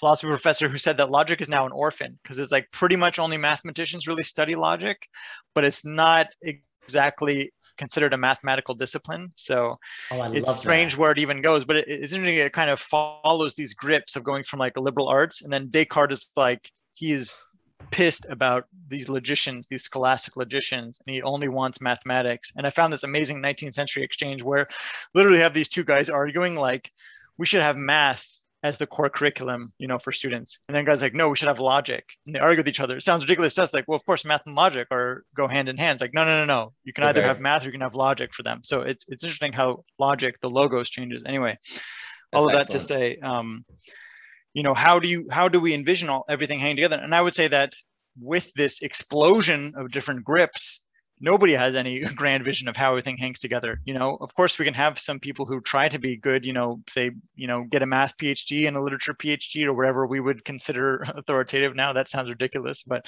it's like, you know, I have found those tend to be the writers I like, are ones who are not like, oh, I'm definitely a science guy, or oh, I'm definitely a literature guy. Anybody who's like self-identifies that way is like, they have some assumption about like how knowledge works or how all these disciplines hang together. That is it's the IC. It's an oversimplification. It's you know, you have to be open to the radical plenitude of like the different perspectives that these disciplines bring in, and like it can't be given beforehand about, you know. Anyway, but I would say this is a theme that I'm only realizing is perhaps very ancient, and that it's hard for, you know,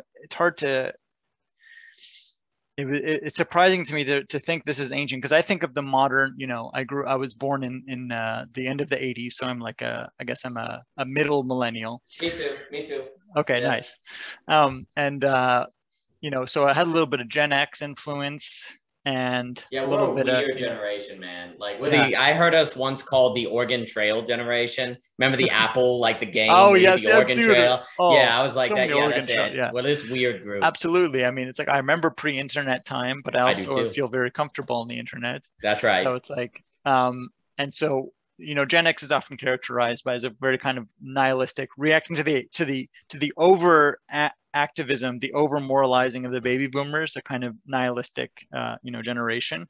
So I think we have a little bit of that, but then also we are quote unquote millennials. So I think we do feel like nihilism is not sort of the answer, just sort of a layback and nothing matters, man, is not quite the answer. So we're in this sort of strange thing. But this theme is actually very ancient, I'm starting to realize, because for one thing,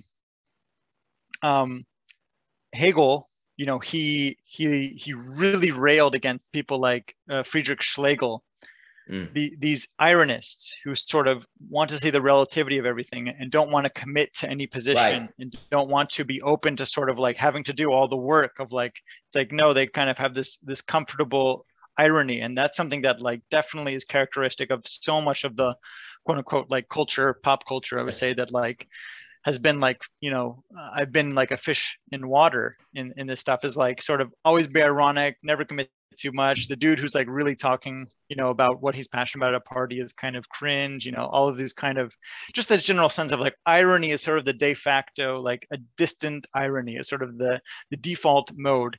And that's not true. Like, that's not true for all times. Like there are some times where it's like the more, I think we're getting in time where like the more zealous person is sort of the default. So, you know, Hegel was certainly, you know, he had something to say about irony. And then, you know, this was just brought to my attention recently, but it's like Kierkegaard wrote, I think, his dissertation on irony, on irony and Socrates. Yes. And somebody characterized Plato as like the relativity of doxa that the sophists were putting forward, like man is the measure of, it's like, you know, the tree, it's like it doesn't have one solid part of it. It's just what I see, as I see it from here, that's what it is. As I see it from over here, that's how it is. As I see it at time t, that's how it is. As I see it at time t plus 3, that's how it is. And it's like doxa is relative to like time and sense.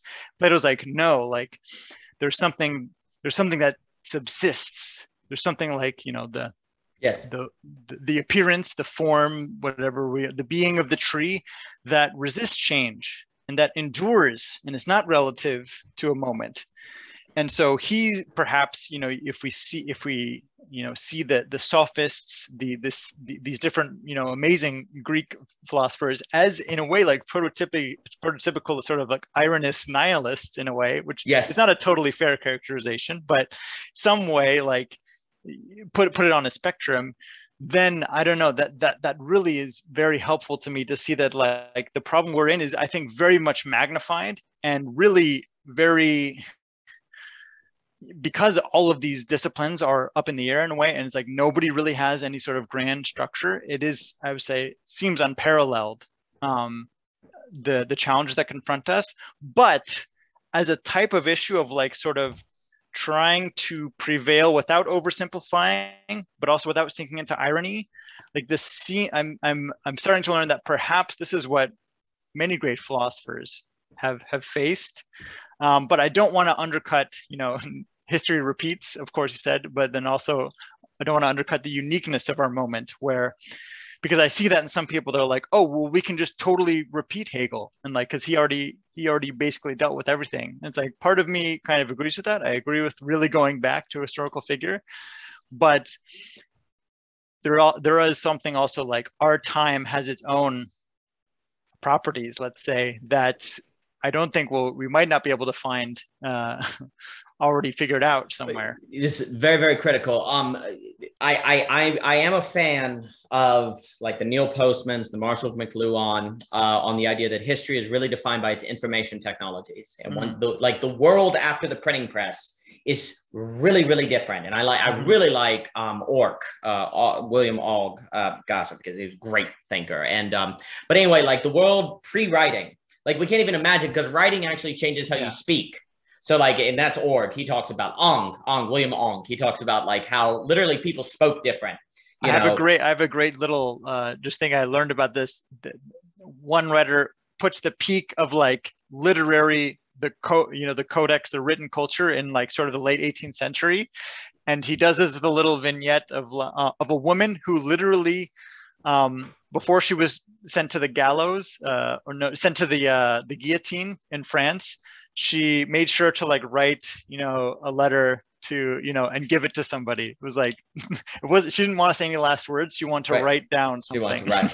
Oh yeah. And so like information technologies do in fact radically transform the world. History repeats, but history doesn't repeat, but it rhymes. I guess that was Mark Twain or whatever. Why does it rhyme and not directly repeat? Well, the technology is the main reason. Technology is the main reason. And technology gets better, not because we are smarter, but because technology is a result of trial and error. And by definition, the more time that passes, the better your technology gets. Very, very important. The big mistake of the progressive narrative of us getting smarter is basically looking at better technology and saying, well, that couldn't be there unless we were smarter. Therefore, we must be smarter. But if you understand that science and technology tends to work more by tinkering, not because people today, then you start going, oh, well, of course, technology is quote unquote better today because we had more time to screw up. And so, it's not because we got smarter, we had more time to screw up.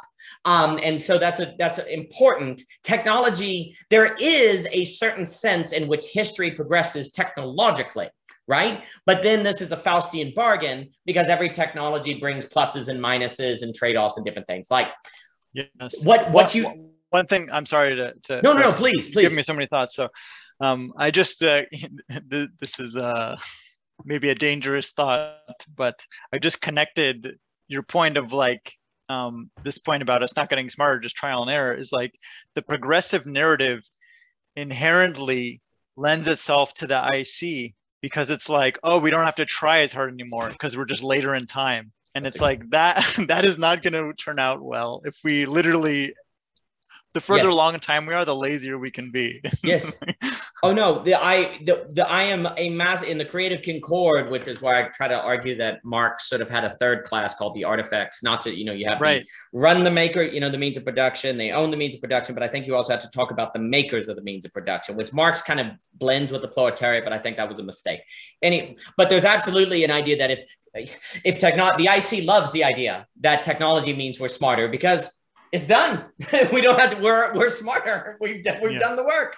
And so that's really a problem. And the thing is, so there were philosophers in the past, many that in fact understood the issue, what Heidegger understood with grips, that there were many grips, that you move between different things. What's happening now is that the average person is realizing the problem of what I call internally system systems. And that's possible because of the internet. The internet, and I think Bard, Alexander Bard, who writes on this, is correct, is that the internet, and William Morgan Postman would have said the thing, the internet has now basically thrown everyone into a situation where they're having philosophical realizations, but they don't necessarily have the philosophical skill to handle those realizations. So everyone is in fact realizing the problem of internally consistency, that's another phrase, the problem of multiple grips, the problem of the map isn't the territory. They're actually, the average person is being confronted with these very serious epistemic problems that throughout history, there have been many philosophers that have realized, but they've been relatively isolated. But now the average person is kind of becoming, the average person is encountering these philosophical quandaries, but they don't necessarily have the skill to handle it. And when that happens, the IC flips out and it turns toward totalitarianism, either of the left or of the right. You start getting, it flips the heck out. Because what does the IC want to do? I want to go back to the good old days when we don't have to worry about this. Or I want to go to the future where everyone accepts one another. So you have the totalitarianism of nostalgia, which tends to be conservatives, and you have the totalitarianism of liberals, which tends to be utopian. And the IC will take either. It doesn't care. Whatever it, either is fine. As long as we can just get rid of consciousness, realizing self-consciousness, and making everyone philosophers. So this is a unique historic moment because the philosophical realization is spreading to the average person. And there's a paper I did called The Grand Technology, which basically means everyone is also encountering these philosophical quandaries personalized. They're not just abstractions now. You're actually seeing, how do you know who to vote for? How do you know what to do under COVID? How do you know who to trust? How do you know how to think? Like, these are very personal problems that actually unveil and manifest the problem of multiple grips, and people don't have the skill to do anything with it. They've never received the philosophical knowledge. They come from a specialist industrial revolution education. And so they are flipping out. And so you're seeing the fascism, you're seeing the liberalism all around the world, and it's manifesting. And you brought up one of my favorite pieces, Kierkegaard on irony.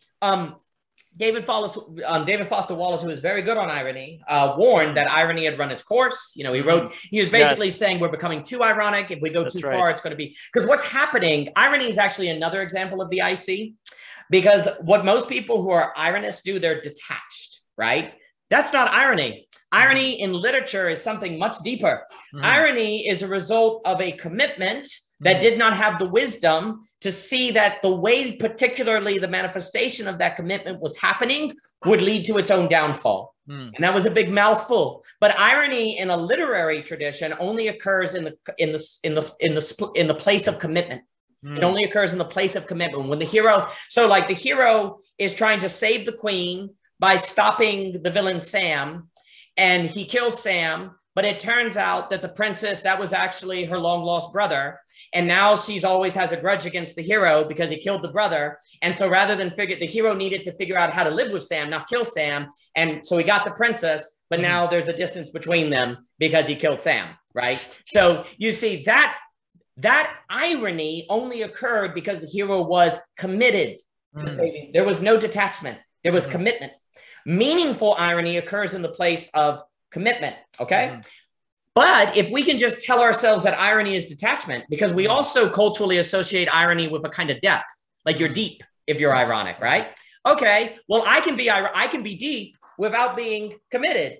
All I have to do is be detached. And boy, howdy, it's easy to be detached. It's real hard to be committed because you have to take risk. You have to take a shot. You have to put in effort. Forget all that. I don't want to encounter irony there. I want to have irony be something that empowers me, actually, and that I already have, and that saves me from commitment, as opposed to be something, because here's what I'm trying to say.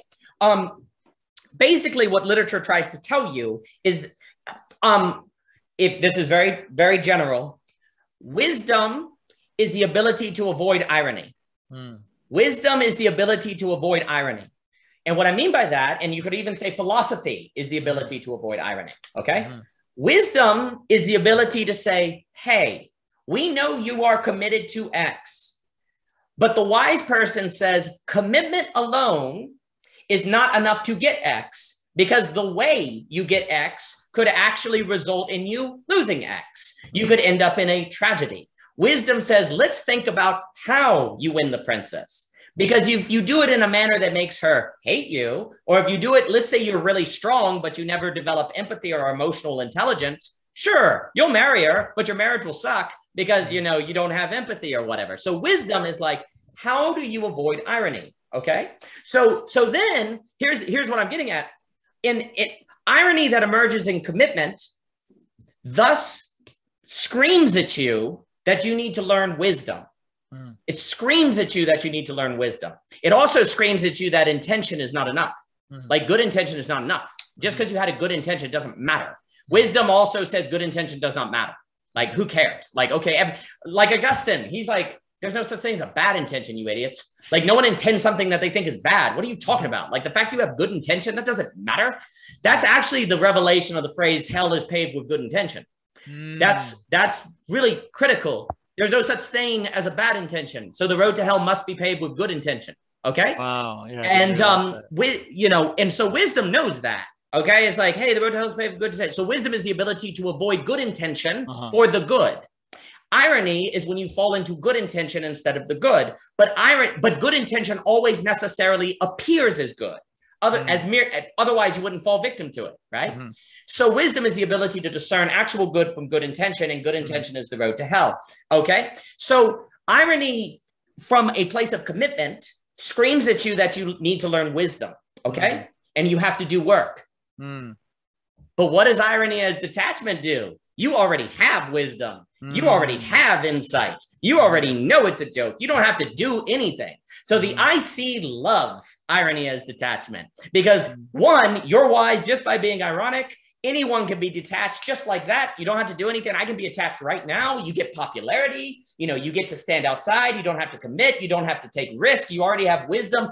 Arguably for me, the takeover of irony, like basically irony is the driving like topic of, the phrase in the Truism of the Rational is that irony is the fabric of reality. And basically what it wants to say is that society's understanding of irony is a really freaking big deal because it's going to determine if wisdom has a place. And so irony as detachment is one of the IC's greatest accomplishments in a bad way. And because irony, once you get irony in the literary tradition, the other thing the IC has done is we don't read literature, man. We don't read literature. And literature is basically the case studies of philosophy. Literature is the case, if math is the case studies of physics, then literature is the case studies of wisdom and philosophy and different things. And so, once you lose the great books, who is Hamlet? Like you're talking about grips. Hamlet is someone who has to decide between the grip of classical Achilles values, revenge is good, or Christian forgiveness is good. Which grip should he understand reality? Because if he's Achilles, killing his uncle who killed his dad is noble, but if he's Christian, killing his uncle is bad. And he's torn, right? So in a way, in a pluralistic world today, we're all like Hamlet. Like which moral system should we understand situations according to? So of course, here's the other thing. How do you determine what you should grip a situation with? What is that? That's wisdom. Wisdom is also the ability to determine which grip is appropriate to which situation, and also which multiple grips are appropriate, how to move between grips. If wisdom is irony, and that's basically what the IC has done, you are wise if you're ironic, because this world is just going to screw you, man. It's just out to get you. So if you're ironic and detached, you're wise. If wisdom is irony, ain't going to have people moving between multiple grips. You ain't going to have people that are going to be committed to anything. And so the IC wins. The IC wins. So for me, the corruption of irony by the IC is maybe its crown jewel, because it's also the death of wisdom, and wisdom is how we avoid irony and only occur and also wisdom. If you don't have wisdom, of course you're not going to have commitment. Of course, people aren't going to commit to anything because every time they try, it doesn't work. But why doesn't it work? Because you don't have wisdom. Everyone always knew throughout all of history that commitments without wisdom blew up in your face. But so it's a self-feeding prophecy. The IC got rid of the possibility of getting wisdom. And so then when people go try to have commitments, it doesn't work. And the IC is like, told you should have just been ironic because it didn't work out. But the IC set it up to where it couldn't work out, right? So it's like a self-fulfilling prophecy in a very horrific way. one thing that I want to follow up from this conversation is looking at Hegel when he talks about the unhappy consciousness, because part of what he thinks unhappy consciousness is like a world where, like, he thinks that Kantian morality is a kind of unhappy consciousness, because it like this will be not very accurate to the terms, but it's like it puts up an ideal that then it realizes that is unachievable. It's like it realizes that this ideal can't be achieved, and that you can see that kind of structure in this sort of detachment irony. It's like, well, committing won't get you anything, because actually achieving anything worthwhile is impossible in this world. So of course you would be ironic. That's right. So I'd want to read that bit of Hegel. The other thing I want to say is that I think we made a very cool little full circle, because we were talking about, talking about Alexander Bard and these different, information technologies, and how the internet is this person, is the average person. We could say the everyday world, the world of common life, and humans encountering these sort of philosophical insights from the tradition, from people like Heidegger, from people like Hegel, Nietzsche, things like that. And so we have, in a way, this, wisdom entering into the everyday world, into the quotidian world. That's right. And that always, I'm saying this like I've thought about this before, but I'm really only crystallizing now. It's like that always means something when the everyday, of course that would be a philosophical question. Are philosophy and the everyday really separated? I happen to think they are, but sure we can discuss that. And then this gets into people like, Strauss, who's like, you need to like philosophy cannot just be communicated willy-nilly, and and some people don't like that. It sounds like kind of illiberal. It's like, what are you like hiding stuff? It's almost like, some people have accused Strauss of being like kind of a fascist, as like the philosopher needs to hide from like the common man. He needs to hide these truths. But I think there is something there that like philosophical truths really can be destructive. And we kind of have this idea of the marketplace of ideas, like that will just get everything out. But I'm not sure it's that easy. I'm not sure it's just like, let it rip and we'll see whatever, maybe there's something to that. But, I'm not dismissing this sort of Straussian, we have to be very cautious about the relationship between wisdom and the everyday. We have to be very cautious about it. I'm not dismissing that outright, as I think many very kind of liberally minded people would like to. And then you also mentioned, why don't we read literature? And that is something very, very interesting. Why, it was funny, there was somebody who just posted something that kind of went viral on Twitter. It was like, I was in grade school, and then I asked my teacher, like, about, we were assigned to read The Great Gatsby, and I asked teachers, like, did this happen? And my teacher was like, no. He's like, well, then why are we reading about it? Like, why would we care about these things that didn't happen? And then there was like a long people like dunking on literature, like, why would you read stuff that isn't real? And I have to admit, sometimes in my point of life, when I've been very practically minded, I've been like, man, there's something, and even I've heard many people, even novelists themselves, say, yeah, it's getting harder and harder for me to sit down and read a novel. And of course we can bring technology into its effects on our attention spans, things like that. But I think your question gets at something deeper. It's not just our technology affecting us. It's something, perhaps even the way that we view, in the nature of our grip, that like there's something so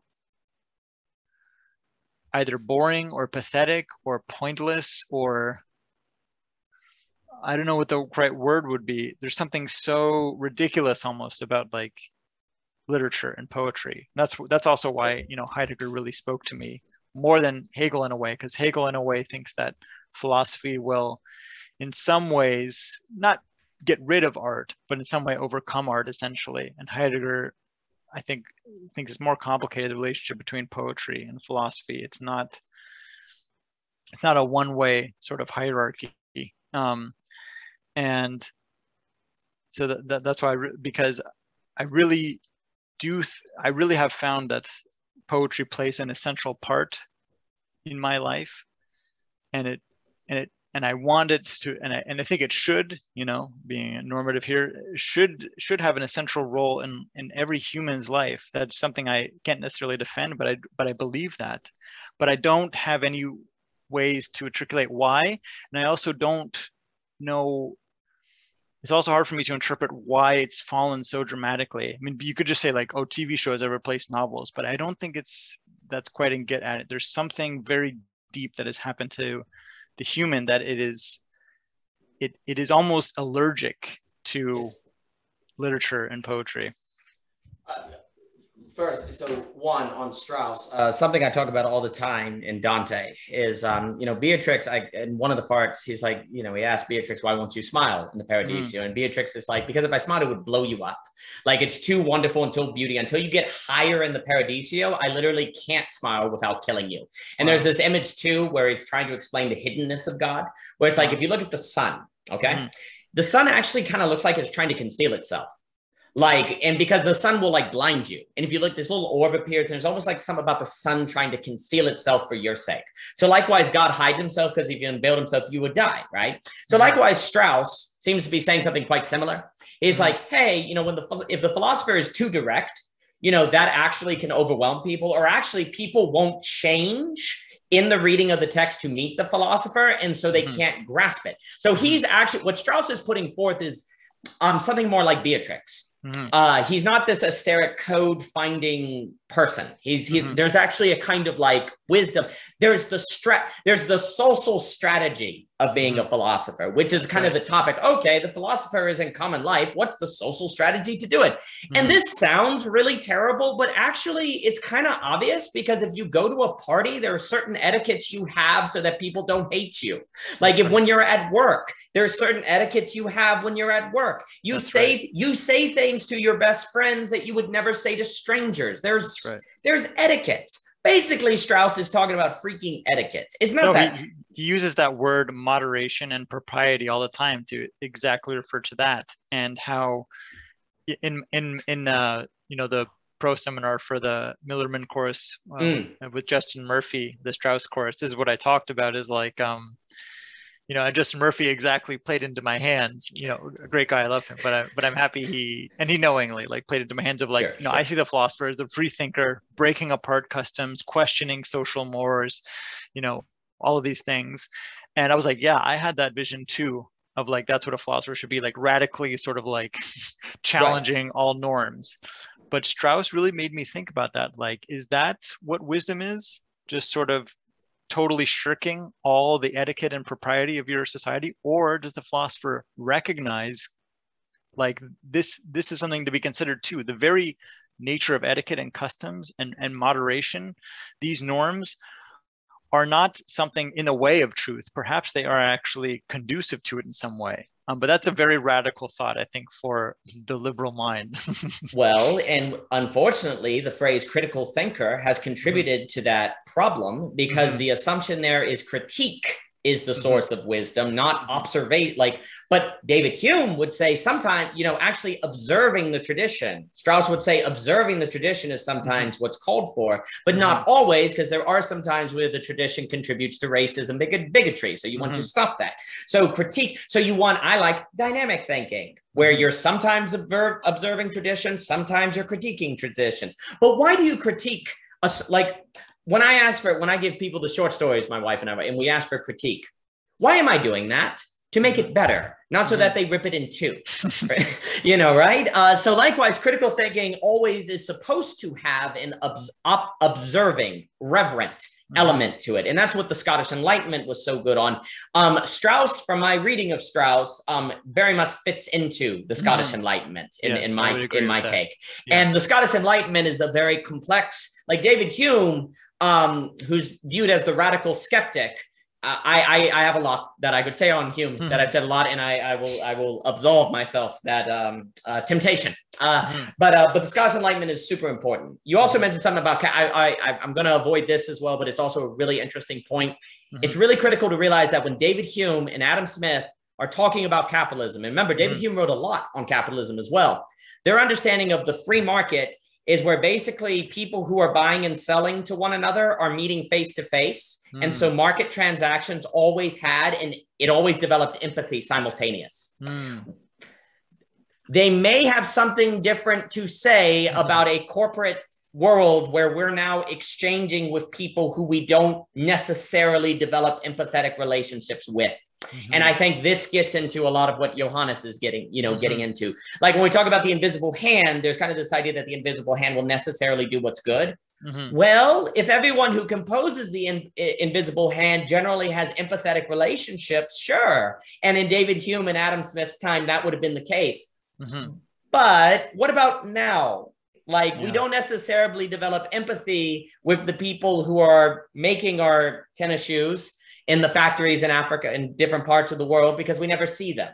So does that impact the invisible hand? And that's something I think about a lot, and I think it's very important. It's really important to note that change. And that was something that came up. The other thing I want to say, if today everyone is forced to confront philosophical problems, but they don't necessarily have the philosophical skill to handle those problems, then the return of the philosopher is super important. It's really needed, but precisely because it is so important, it might be all the more difficult.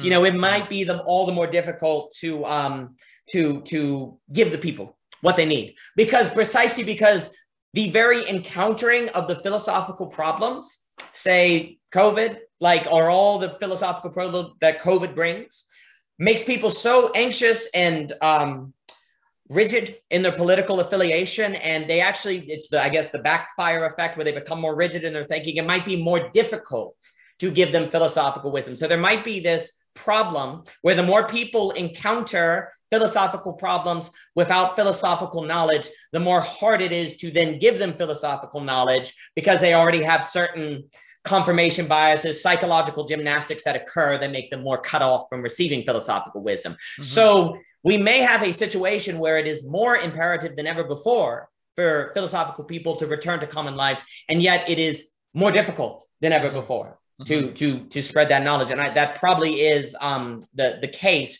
which would then mean that the philosopher has to be more strategic in a Straussian David Hume sense. And then, of course, the question becomes, what does that look like? I think the IC really hates literature, and it really hates great literature, because great literature tends to be situations that unveil the necessity of wisdom and philosophical reasoning, and also very deep ontological problems that there's no simple answer to. So, you know, the go-to answer, because who can deny that Brothers Karamazov is one of the greatest books, if not the greatest book ever written?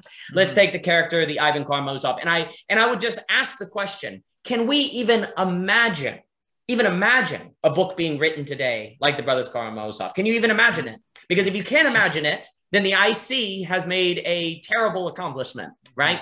Let's take Ivan.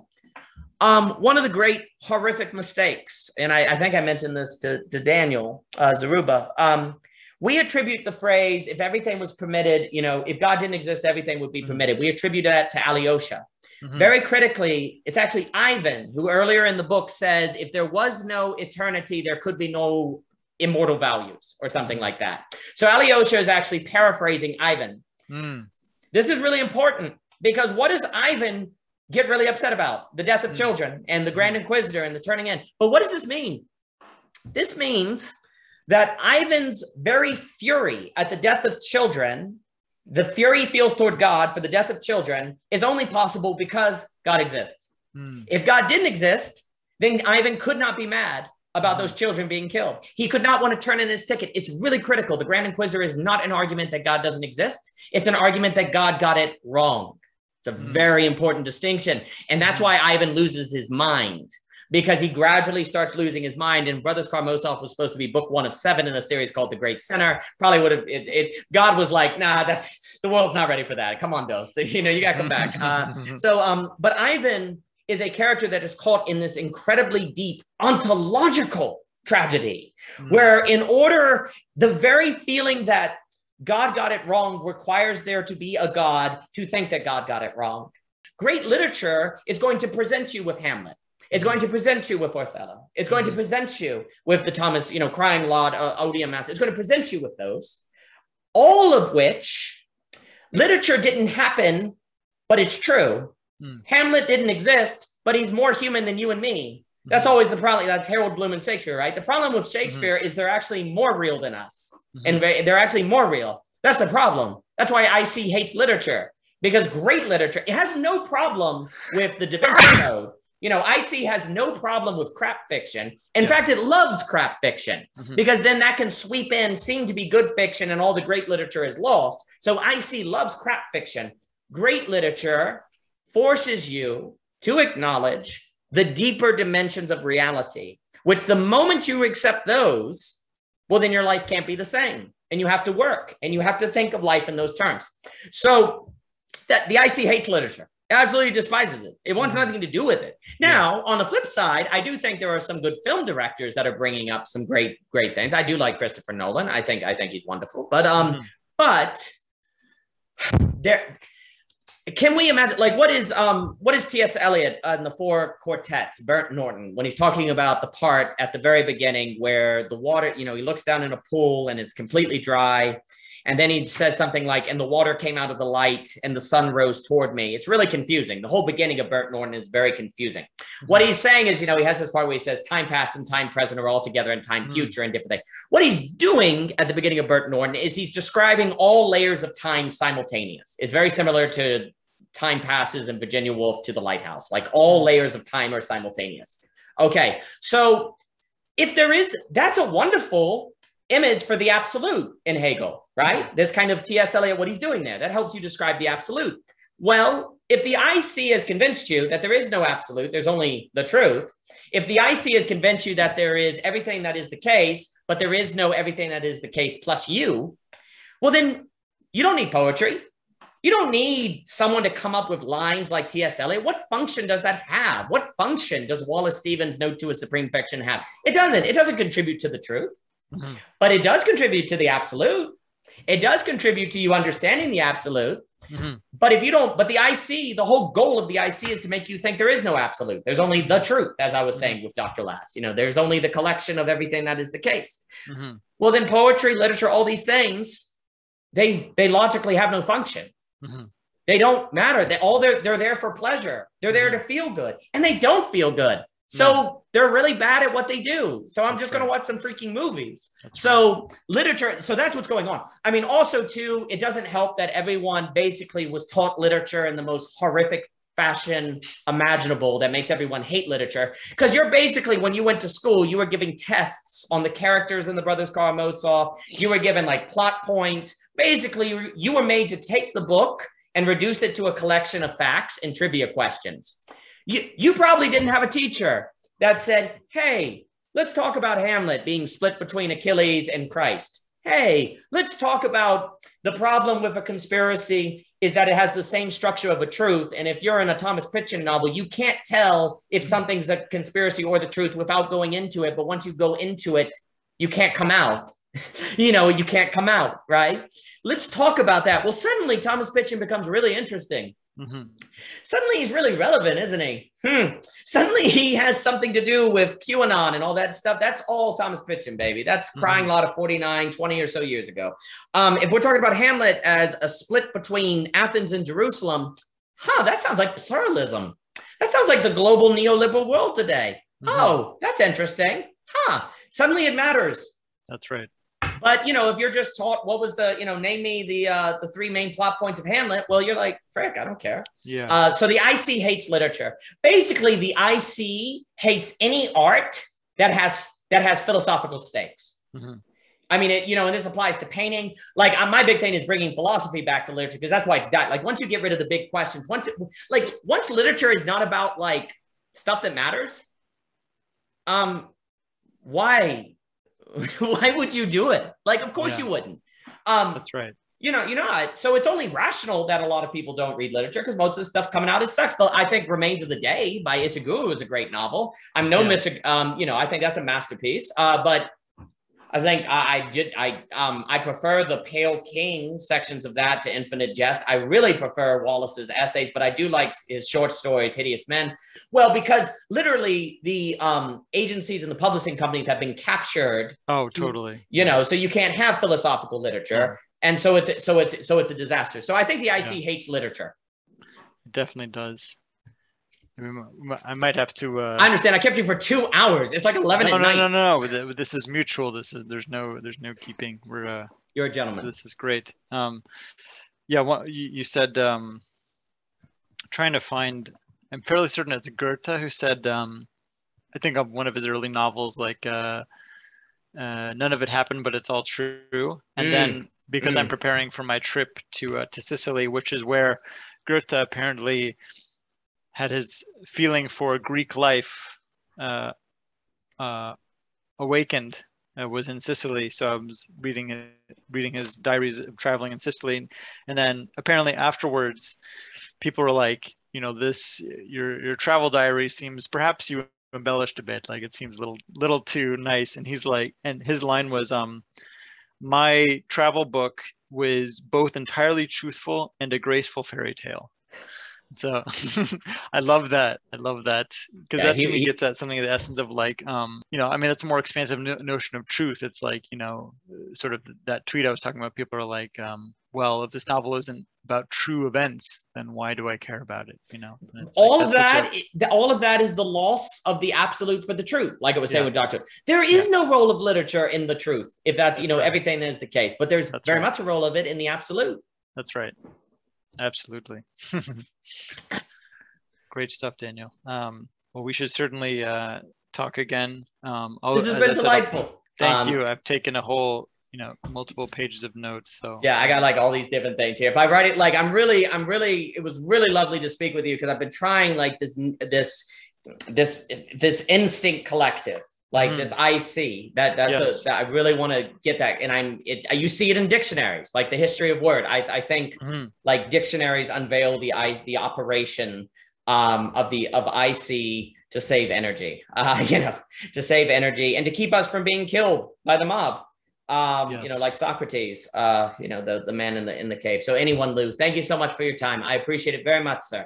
Thank you, Daniel. We'll talk soon. Yes, sir. Thank you. All the best.